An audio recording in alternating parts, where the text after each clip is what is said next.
Good morning everyone. Today we will continue fourth chapter of economics, feature, problem and policies of industries या उद्योग की विशेषताएं, समस्याएं एवं नीतियां। ठीक है, हमने औद्योगिक विकास के बारे में किया था इसमें। तो आज हम करेंगे principal features of industry in India या भारत में उद्योग की मुख्य विशेषताएं। क्या क्या है उद्योगों की विशेषताएं या features? First of all is yet not the pioneer sector, अभी भी अग्रगामी क्षेत्र नहीं है। ठीक है, industry in India is yet not pioneer sector of the economy. No doubt its contribution to the country's national income has tended to increase. ठीक है, इसमें कोई शक नहीं है कि पहले से काफी विकसित हुआ है ये क्षेत्र, औद्योगिक क्षेत्र है, उसका काफी विकास हुआ है, लेकिन अभी भी ये अग्रणी क्षेत्र नहीं है, अग्रगामी क्षेत्र नहीं है। Second, not evenly spread across different regions, या विभिन्न प्रदेशों में समान रूप से नहीं फैला। Indian industry is not evenly spread across different regions of the country, ये सभी जगह पर समान रूप से नहीं फैला हुआ।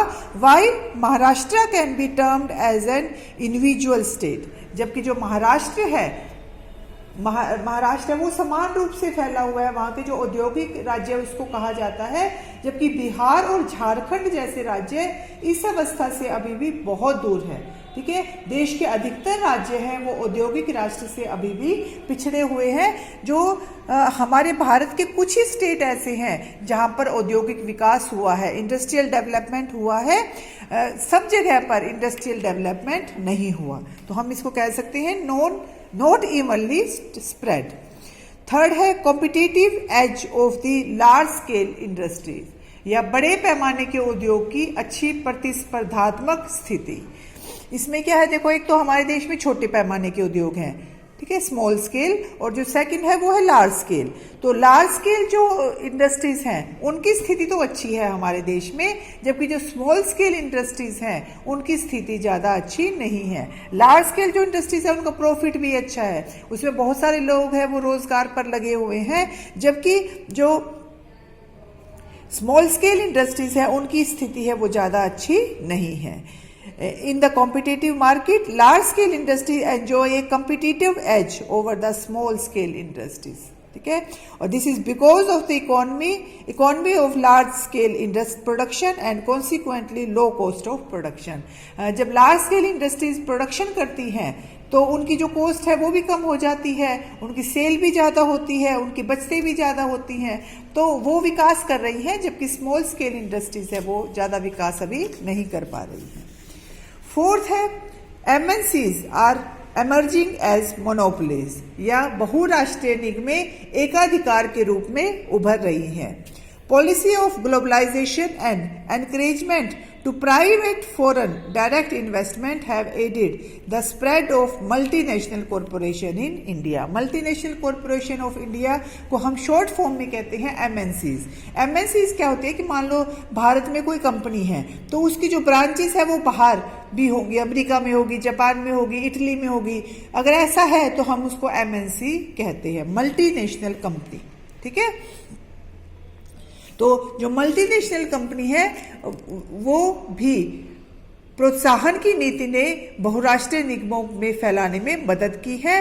तो ये भी एक मतलब जो हमारा देश है उसमें MNCs है वो धीरे धीरे बहुत ज़्यादा फैलती जा रही हैं। आपने सुना होगा कि जो बच्चे यहाँ पर काम करते हैं, ठीक है, उन्होंने B.Tech पूरी की, यहाँ पर जो काम करते हैं वो विदेशों में जाते हैं। कैसे जाते हैं? क्योंकि उनकी ब्रांच है वो अमेरिका में होती है, जापान में होती है, तो इन कंपनियों को MNCs कहते हैं। और ये हमारे देश का मेन फीचर है औद्योगिक क्षेत्र का, कि धीरे धीरे हम अपनी जो कंपनियां हैं बाहर के देशों में भी फैला रही हैं।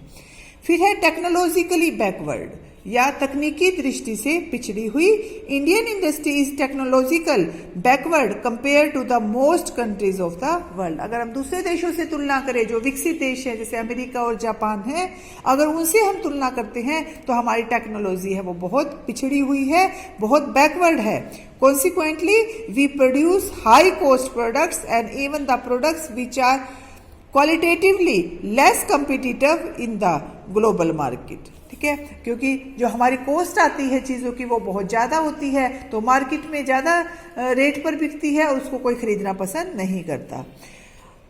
Outrightly, China is doing much better than India in the international market of industrial goods. ये हम सबको पता है कि चाइना की जो गुड्स है वो सस्ती मिलती है और वो पूरे ऑल ओवर वर्ल्ड अपनी चीज़ है वो सप्लाई करता है, क्योंकि उसके पास टेक्नोलॉजी है कि कम कॉस्ट में चीज़ें कैसे बनाई जा सकती हैं। 6 है लैक ऑफ इंफ्रास्ट्रक्चरल इंडस्ट्रीज या बुनियादी संरचना वाले उद्योगों का अभाव। ये हमारे देश में कमी है इंफ्रास्ट्रक्चरल इंडस्ट्रीज की। जो अच्छे उद्योग बड़े मार्गों के अभाव में अतिरिक्त यहाँ बिजली का, यातायात का, साधनों की कमी, ये एक बहुत बड़ी बाधा है कि जो हम यहाँ का इंफ्रास्ट्रक्चर है वो ज़्यादा अच्छा नहीं है। ट्रांसपोर्ट है, कम्युनिकेशन है, पावर है, ठीक है, या हाईवे है, ये बहुत बड़ी बाधा है हमारे देश में। पहले से अगर हम कंपैरिजन करें तो ये काफ़ी अच्छा हुआ है, लेकिन अब अगर हम विकसित देशों से इनकी तुलना करें तो अभी भी इनका विकास ज़्यादा नहीं हुआ है। उसके बाद है लिबरलाइजेशन, प्राइवेटाइजेशन और ग्लोबलाइजेशन। ये इन तीनों ने भी भारतीय उद्योगों को उभरने में मदद की है। लिबरलाइजेशन क्या होता है?